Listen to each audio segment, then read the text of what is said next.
Good morning, students. Today we are going to deal with book back questions and other extra questions from the poem Once Upon a Time, prescribed for class 11 students. Here we have some appreciation questions. Let's deal with it. Read the following poetic lines and answer the questions below. கீழே கொடுக்கப்பட்டுள்ள கவிதை வரிகளை படித்து அதற்கு கீழே உள்ள கேள்விகளுக்கு பதில் எழுதுக. அதான் அதுக்கு அர்த்தம். லைன்ஸ் கொடுக்கப்பட்டிருக்கு போயத்துலேருந்து. Once upon a time son they used to laugh with their hearts அப்படிங்கிற 2 லைனை கொடுத்துருக்காங்க. கொடுத்துட்டு கேள்வி. ஒன்ஸ் அப்பான் எ டைம் அப்படின்னு சொன்னால் ஒரு காலத்தில் முன்னொரு காலத்துன்னு அர்த்தம். மகனே, சன், அவங்கெல்லாம் வந்துட்டு இதயபூர்வமாக உளப்பூர்வமாக சிரிப்பதை வழக்கமாக கொண்டிருந்தார்கள் அப்படிங்கிற லைன்களை கொடுத்துட்டு கேள்வி, ஹூ இஸ் அ ஸ்பீக்கர்? இதை சொல்லக்கூடிய ஸ்பீக்கர் யார்? யாராக இருக்க முடியும்? போயட்டு தான். So the poet Gabriel Okara is the speaker. So இந்த போயத்தை எழுதின ஒரு பேர் கேப்ரியல் ஒக்காரா. அவருடைய பேரை நாம் இங்கே சொல்கிறோம். அவர் தான் ஸ்பீக்கர். அவர் தான் சொல்கிறாரு, ஒரு காலத்தில் மக்கள்லாம் என்ன செஞ்சாங்க? இதயபூர்வமாக சிரித்தார்கள். பொய் சிரிப்பு சிரிக்கிற அப்படின்னு சொன்னார். கொஸ்டின் பியை பார்த்தீங்கன்னா, what is the relationship between the speaker and the listener? ஒரு ஆள்கிட்ட சொல்லிகிட்டு இருக்கிறாரு, அந்த யார்கிட்ட சொல்லப்படுதோ அவர் தான் லிசனர். யார் கேட்டுட்ருக்காங்களோ அதுதான் அவர் தான் லிசனர். சொல்கிற ஒரு ஸ்பீக்கர். இந்த ஸ்பீக்கருக்கும் அந்த லிசனருக்கும், ஸ்பீக்கர்னால் நீங்கள் வந்துட்டு ஸ்பீக்கர் பாக்ஸ் அப்படின்னு நினச்சிடக்கூடாது. யார் பேசுகிறாங்களோ அவங்க தான் யார்? ஸ்பீக்கர். ஸோ இந்த ஸ்பீக்கருக்கும் அதை கவனிக்கக்கூடிய அந்த லிசனருக்கும் உள்ள ரிலேஷன்ஷிப் என்ன அப்படிங்கிறத கேட்டிருக்காங்க. என்ன உறவு அவங்க 2 பேர்த்துக்கும் அப்படிங்கிறது கேட்கப்பட்டிருக்குது. அவர் எப்படி கூப்பிட்றாரு? சன் அப்படிங்கிறார். ஸோ அப்போ 2 பேருக்கு இடையான ரிலேஷன்ஷிப் என்னது? Father son relationship. அதுதான் நாம் இங்கே ஃபாதர் சன் ரிலேஷன்ஷிப்னு சொல்லியிருக்கோம். Father son relationship. ஓகே, இதாக இருக்குது ஃபாதர் சன் ரிலேஷன்ஷிப். அடுத்து பார்த்திங்கன்னா, whom does they refer to? தேங்கிறது இங்கே யாரை குறிக்கிறது? அந்த தே இட்டாலிக்ஸில் எழுதியிருக்கோம் இல்லையா, டைப் பண்ணியிருக்கோம் இல்லையா. ஸோ அந்த தேங்கிற வேர்டு யாரை குறிக்கிறது? த மாடர்ன் பீப்புள், நவீன கால மக்களை தான் தே என்று அவர் அழைக்கிறார். சரி, செகண்ட் பாருங்கள். But they only laugh with there teeth. ஆனால் பற்களை மட்டும் வைத்தே சிரிக்கிறார்கள். இப்போல்லாம் எப்படி சிரிக்கிறாங்க? பற்களை மட்டும் காட்டுகிறார்கள், உண்மையிலே இதயபூர்வமாக சிரிக்கவில்லை. while their eyes block cold eyes search behind my shadow. Ice block cold eyes அப்படின்னா, ஐஸ் பிளாக்னா ஐஸ் கட்டி. ஐஸ் கட்டி போன்ற கோல்டு, குளிர்ச்சியான குளிர்ந்த கண்கள். ஸோ இந்த கோல்டு, வார்மு இதுகளை நம்ம லிட்ரலாக மீன் பண்ணும்போது குளிர்ச்சியான வெதுவெதுப்பானன்னு வரும். அதே இதை மக்களை ரிசீவ் பண்ணுற விதத்தில், மக்களை வரவேற்கிற முறையில், ஒருத்தருடைய ரிசப்ஷன் வந்துட்டு கோல்டாக இருக்குது அப்படின்னு சொன்னால் அது நல்ல விரும்பத்தக்க வரவேற்கக்கூடிய முறையாக இருக்காது. சும்மா வேண்டாம் இருப்பா, மனசில் குரோதத்தை வச்சுட்டு வரவேற்கிற மாதிரி இருக்கும். ஏதோ கடமைக்கு சொல்கிற வரவேற்கிற மாதிரி இருக்கும். Warm reception, cold reception. Cold ரிசப்ஷன்னா விரும்பத்தகாத ஒரு வரவேற்பு. வார்ம் ரிசப்ஷன்னா அப்படி உளப்பூர்வமாக வரவேற்பது, அதுதான் வார்ம் ரிசப்ஷன். ஸோ இந்த ரிசப்ஷனை பொறுத்த வரைக்கும் மக்களை வரவேற்கிற முறையில், மக்களோட பழகக்கூடிய முறையில் வார்மு, கோல்டு அப்படிங்கிற வரும்பொழுது, கோல்டுன்னா அதை வந்துட்டு ஒரு விரும்பத்தகாத அன்பிளசன்ட் மீனிங்கையும், வார்முனா ஒரு ப்ளசன்ட் மீனிங்கையும் கொடுக்கும். ஸோ இப்போ வித் தேயர், சரி, while their ice block cold eyes, ice கட்டி மாதிரி குளிர்ந்த கண்கள் அப்படின்னா அவங்க வரவேற்கக்கூடிய விதம் அவ்வளோ கோரமாக இருக்கிறது, அவ்வளவு மோசமான வரவேற்பு அப்படின்னு அர்த்தம். சர்ச் பிஹைண்ட் மை ஷேடோ, அந்த கொடூரமான கண்களை வச்சு என்னுடைய நிழலுக்கு பின்னால் தேடுறாங்க. எனக்கு பின்னால் தேடுறாங்கன்னா என்னது, எனக்கு நேரில் என்ன சொல்கிறாங்க, வாங்கன்னு சொல்கிறாங்க. அதுக்கப்புறம் எனக்கு பின்னால் என்ன செய்கிறாங்க, எதுக்கு இவன்லாம் வாரான் அப்படிங்கிற மாதிரி பேசுகிறாங்க அப்படின்னு தான் அர்த்தம். புரிஞ்சா? சரி, இப்போ கொஸ்டினை பாருங்கள். Explain the phrase laugh with their teeth. தங்களுடைய பற்களை கொண்டு சிரிக்கிறார்கள். இந்த ஃப்ரேஸை நீங்கள் எக்ஸ்பிளைன் பண்ணுங்க அப்படின்னு. ஃப்ரேஸ்னால் சொற்றொடர். ஃப்ரேஸ்னால் என்னது, சொற்றொடர். வார்த்தைகள் 1 2 3 4 வார்த்தைகள் சேர்ந்து அந்த சொற்றொடர். லாஃப் வித் தயர் டீத், அதை தான் நாம் என்ன சொல்கிறோம், ஃப்ரேஸ்ன்னு சொல்கிறோம். அதுக்கு என்ன மீனிங் நம்ம இப்போ எக்ஸ்பிளைன் பண்ணோம். It means laugh without associated emotions. Laugh without associated emotions. Associated emotionsனா சிரிக்கும் போது என்ன உணர்வு இருக்கணுமோ அந்த உணர்வு இருக்கணும். அதோடு சம்மந்தப்பட்ட உணர்வு என்ன இருக்கணும், சந்தோஷமான உணர்வு இருக்கணும். அப்படி இருக்கணும். அது இல்லாமல் அதுக்கு சம்மந்தமில்லாத உணர்வை வெளிப்படுத்தக்கூடாது. அதான் என்னது laugh with their without laugh with their teeth. வெறும் பல்ல மட்டும் காட்டக்கூடாது. அப்போ என்ன செய்யணும், அந்த சிரிக்கிறதோடு சேர்த்து அந்த உணர்வுகளையும் காட்ட வேண்டும். அதோடு சம்மந்தப்பட்ட உணர்வு என்ன, சந்தோஷத்தை வெளிப்படுத்த வேண்டும். சிரிக்கும் போது துக்கத்தை வெளிப்படுத்துவாங்க, சந்தோஷத்தை வெளிப்படுத்த வேண்டும். அதான் அசோசியேட்டட் எமோஷன்ஸ்னால் அதோடு சம்பந்தப்பட்ட உணர்வுகள், சிரிப்போடு சம்பந்தப்பட்ட உணர்வுகளை வெளிப்படுத்தாமை தான் வித்தவுட் அசோசியேட்டட் எமோஷன்ஸ். சிரிப்போடு சம்பந்தப்பட்ட உணர்வுகளை வெளிப்படுத்தாமல் சிரிப்பது. What is the phrase eyes black cold eyes imply?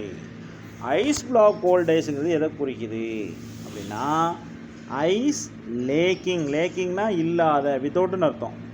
Ice lacking a feeling of warmth or endearing expression.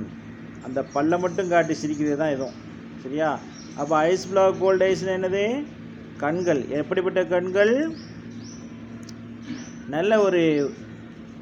நல்ல விதமான ஒரு நெருக்கமான உணர்வுகளை வெளிப்படுத்தாத கண்கள். அதுதான் யாரு, ஐஸ் பிளாக் கோல்ட் ஐஸ். சரி, அடுத்தது explain search behind my shadow. Search behind my shadow அப்படிங்கக்கூடிய ஃப்ரேஸை எக்ஸ்பிளைன் பண்ணு.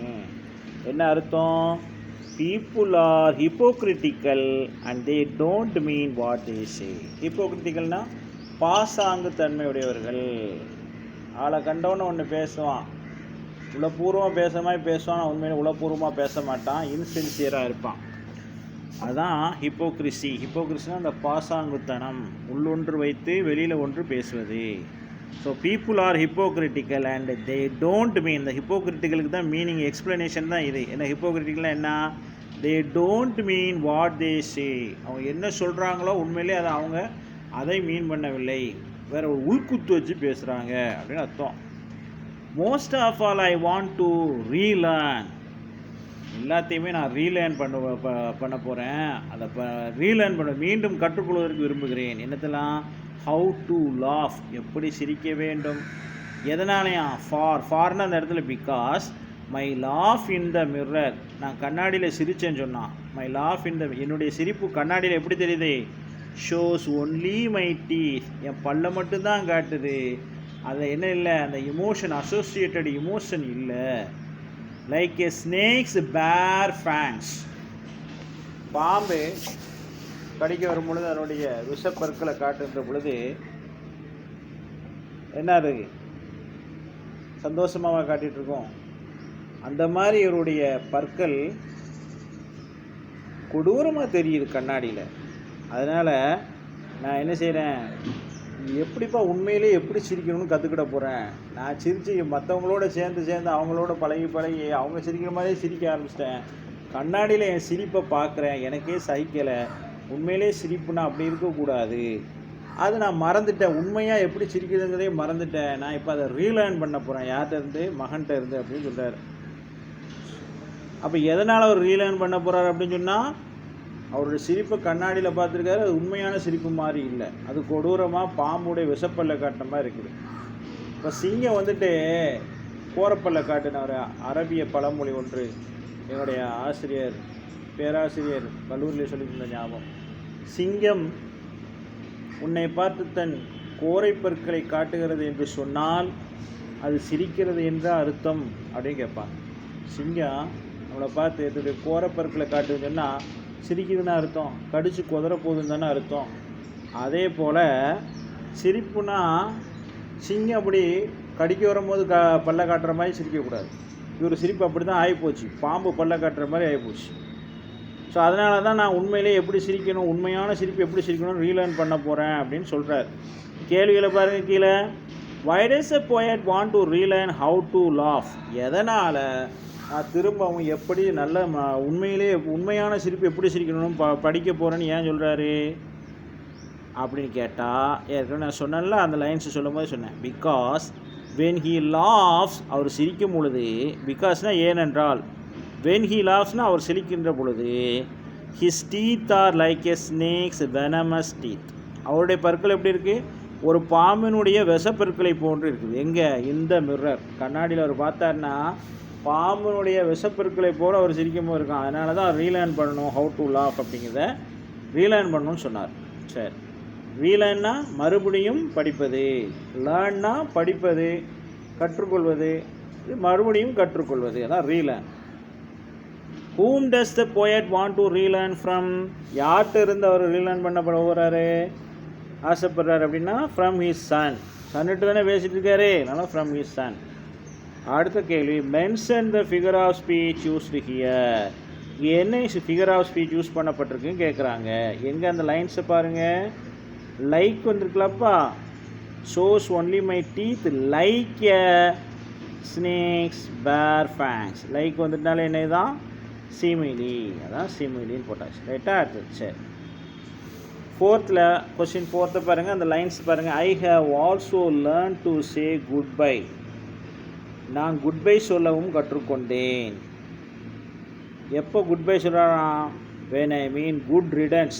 அப்பா தொலைஞ்சிதுப்பா, பெரிய ரிலீஃப்பா இவனை விட்டு போகிறது அப்படின்னு மீன் பண்ணுறதுக்கு குட் பைன்னு சொல்கிறேன். To say glad to meet you, glad to meet யூன்னு சந்திக்கும் போது சொல்லுவாங்க. விதவுட் பீயிங் கிளாட், சந்தோஷமே இல்லாமல் உங்களை பார்க்குறது சந்தோஷம் சொல்கிறேன். இதெல்லாம் அந்த மாடர்ன் பீப்புளோட பழகுனால ஏற்பட்ட பழக்க தோஷம். And to say it has been nice talking to you. இவ்வளோ நேரம் உங்கள்கிட்ட பேசுனது எவ்வளோ பிரமாதமாக இருந்தது அப்படின்னு சொல்லிக்கிறேன். ஆஃப்டர் பீயிங் போர்டு, எப்போ பேசிட்டே இருந்து போர் அடித்த உடனே நான் விடைபெற்று போகிறேன் அப்படிங்கிறதுனா விடைபெற்று போக போகிறேன் அப்படிங்கிறத எப்படி சொல்கிறேன். It has been nice talking to you. உங்கள்கிட்ட பேசிகிட்டே இருந்தது ரொம்ப சந்தோஷமாக இருந்துச்சு, ரொம்ப நைஸாக இருந்துச்சு. இன்னும் என்ன அர்த்தம், நான் விடைபெற்று போக போகிறேன்னு அர்த்தம். ஸோ போர் அடிச்சுட்டு நான் போகிறேன் அப்படிங்கிறத சொல்லாமல் சொல்கிறேன். ஸோ உள்ளொன்று வைத்து வெளியொன்று பேச ஆரம்பித்து விட்டு இந்த மாடர்ன் பீப்புளோட பழகினால அப்படின்னு சொல்கிறாரு. ஸோ கேள்வி பாருங்கள். What pleasantries does the poet use to fake cordiality? Fake கார்டியாலிட்டினா என்னது, அந்த நல்ல நல்ல வார்த்தைகள்லாம் சொல்லி மக்கள்கிட்ட பேசும்போது பழகும்போது நல்லா இருக்கீங்களா, எப்படி இருக்கீங்க அப்படிலாம் கேட்போம் இல்லையா. அதெல்லாம் கார்டியல் ரிலேஷன்ஷிப்பை காட்டுறதுக்கு, நெருக்கமான உறவை காட்டுறதுக்காண்டி நம்ம சில வார்த்தைகள் யூஸ் பண்ணுவோம். அதை வந்துட்டு ஃபேக் பண்ணுறதுக்கு, ஃபேக்குனா அதை பொய்யாக மாற்றி ஏமாற்றுவதற்கு, அதாவது உண்மையிலே மனப்பூர்வமாக சொல்லாமல், ஏன்னா மனசில்லாமல் என்னென்ன வார்த்தைகளை சொல்கிறார். ப்ளசன்ட்ரீஸ்னால் குட் மார்னிங் அப்படி சொல்லுவோம், ஹலோ சொல்லுவோம், ஹவ் ஆர் யூ கேட்போம். இதெல்லாம் ப்ளசன்ட்ரீஸ்ன்னு சொல்லுவாங்க. இப்போ ரெண்டு பேர் ஒரு இடத்துல தெரிஞ்சவங்களோ தெரியாதவங்களோ சந்தித்து பேசிக்கிட்டாங்கன்னா அவங்கள வந்துட்டு தே ஆர் எக்ஸ்சேஞ்சிங் ப்ளசன்ட்ரீஸ். ஒருத்தருக்கு நலம் விசாரிச்சுக்கிறாங்க. இதெல்லாம் வந்துட்டு எக்ஸ்சேஞ்சிங் ப்ளசன்ட்ரீஸ் அப்படின்னு சொல்லுவாங்க. ஆக ப்ளசன்ட்ரீஸ் அப்படிங்கிறது இந்த மாதிரியான வார்த்தைகளை தான் ப்ளசன்ட்ரீஸ் சொல்கிறது. ஸோ இங்கே போயத்தில் என்னென்ன ப்ளசன்ட்ரீஸ் யூஸ் பண்ணுறாரு அப்படின்னா, குட் பை யூஸ் பண்ணுறாரு, glad to meet you use பண்ணுறாரு, it has been nice talking to you, இந்த எக்ஸ்பிரஷன்ஸை அவர் யூஸ் பண்ணுறாரு. Okay. Question B, does the poet intend to mean the real meaning of the pleasantries when he uses them? உண்மையிலே அந்த ப்ளசன்ட்ரீஸை, அந்த வார்த்தைகளை அவர் use பண்ணும்போது அதனுடைய உண்மையான மீனிங்கை வெளிப்படுத்துகிறாரா இல்லை என்றால் நோ, இல்லை. he doesn't mean what he says. அவர் சொல்கிறத அவர் மீன் பண்ணலை. The other way round, quite opposite, அதை தான் அவர் மீன் பண்ணுறாருங்க. அடுத்த கேள்வி அதுக்கு விளக்கமாக வருது. What does he intend to mean while saying goodbye? Good பைன்னு சொல்லும் போது என்ன மீன் பண்ணுறாரு அவர்? Good riddance. என்னது? Good riddance. குட் ரிடன்ஸ்னா கெட் ரிட் ஆஃப் அப்படின்னு சொல்லுவோம். அதாவது தொலைத்து கட்ட, அதை விட்டு ஒழிக்க அப்படின்னு அர்த்தம். ஸோ குட் பைன்னு சொல்லும் போது உன்னை விட்டு ஒழிச்சிட்டு போகிறோம்ப்பா அப்படிங்கிறத மனசில் நினச்சிக்கிட்டு குட் பை போயிட்டாரேன் அப்படின்னு சொல்லுது, தப்பிச்சம்பா அப்படின்னு மனசில் நினச்சிட்டு, அதான் குட் ரிட்டர்ன்ஸ் அப்படின்னு மீன் பண்ணுறதுக்கு தான் குட் பை சொல்கிறார். உண்மையிலேயே குட் பைனா போயிட்டு வரேன்னு சந்தோஷமாக சொல்கிறது. குட் ரிட்டர்ன்ஸ் அப்படிங்கிறது என்னது? தப்பிச்சம்பா ஒன்ட்டு இருந்து அப்படிங்கிற ஒரு ரிலீஃபை வெளிப்படுத்துறதுக்காக நினைக்கிறது. ஸோ ஐ ஹாவ் லேர்ன்ட், அடுத்தது 5th one, so I have learnt many things son. எனவே நான் நிறைய விஷயங்களை கற்றுக்கொண்டேன் மகனே. I have learnt to wear many faces, நிறைய முகங்களை அணிவதற்கு கற்றுக்கொண்டேன். லைக் ட்ரெஸ்ஸஸ், இந்த மாதிரி ட்ரெஸ்ஸு மாற்றி ட்ரெஸ்ஸு போடுற மாதிரி முகத்தையும் மாற்றி நான் வேர் பண்ணிக்கிறேன். With all their conforming smiles like a fixed portrait smile. Conforming ஸ்மைல்ஸ்னால் அந்தந்த சிச்சுவேஷனுக்கு தகுந்த மாதிரி ஒவ்வொரு சிரிப்போம். அந்த எல்லா சிரிப்புகளையும் சேர்த்து ஒரே ஒரு படத்தில் இருக்கிற மாதிரியான ஃபிக்ஸ்டு ஸ்மைலாக மாற்றிக்கிறதுக்கு நான் கற்றுக்கிட்டேன் அப்படிங்கிறார். What is the poet compares is face to? முகத்தை எதுக்கு கம்பேர் பண்ணுறார்? To dresses. எப்படி ட்ரெஸ்ஸை மாற்றிக்கிட்டே இருக்க மாதிரி முகத்தையும் மாற்றிக்கிட்டே இருக்கிறார். அடுத்த பி, கொஸ்டின் பியை பாருங்கள். What is the meaning of cocktail face? Cocktail face அப்படிங்கக்கூடிய மீனிங் என்ன அப்படின்னு கேட்குது. காக்டெயில் ஃபேஸ் அப்படிங்கக்கூடிய மீனிங் என்னான்னு கேட்குது. என்ன meaning? A face showing mixed emotions, பல உணர்வுகளை ஒருங்கிணைத்து காட்டக்கூடிய ஒரு முகம், அதான் என்னது? Cocktail face. What is the figure of speech employed in the second and third line above? பாருங்கள், செகண்ட் லைன் எங்கே இருக்குது? கொஸ்டின்களுக்கு மேலே இருக்கும். Like dresses, home face, street face. Sorry, I have learn to wear many faces, அது second line. Like dresses, home face எல்லாம் இருக்குல்லையே, அது தேர்ட் லைன். ஸோ அந்த செகண்ட் லைன்லையும் தேர்ட் லைன்லையும் சேர்த்து என்ன ஃபிகர் ஆஃப் ஸ்பீச் இருக்குது? லைக் வந்ததுனால சிமிலி. ஸோ அடுத்த பேராகிராஃப் பாருங்கள். This poem is nothing but a criticism of modern life, அல்லது ஜஸ்டிஃபை திஸ் ஸ்டேட்மெண்ட் அப்படின்னு கொஸ்டின் கொடுப்பாங்க. அல்லது இந்த போயத்துலேருந்து பேராகிராஃப் கொஸ்டின் எப்படி கேட்டாலும் ஆன்சருக்கு உண்மை தான், நீங்கள் எழுதியிருக்கிற ஆன்சரை அப்படி எழுத வேண்டியதான். சரி பாருங்கள். This poem is nothing but a criticism of modern life. இந்த போயம் நவீன வாழ்க்கையினுடைய விமர்சனத்தை அன்றி வேறில்லை அப்படின்னு அர்த்தம். The modern people are not honest and sincere to their conscience. தங்களுடைய மனசாட்சிக்கு நேர்மையாக அவர்கள் இருப்பதில்லை நவீன மக்கள். தே ஆர் மேலி ஹிப்போக்ரிட்டிக்கல், உள்ளொன்று வைத்து வெளியொன்று பேசுபவர்களாக இருக்கிறார்கள். தே டோன்ட் மீன் வாட் தே சே, என்ன சொல்கிறார்களோ அதை உண்மையிலே அவர்கள் மீன் பண்ணி சொல்லவில்லை, வேற ஒரு அர்த்தத்தில் வார்த்தைகளை உபயோகிக்கிறார்கள்.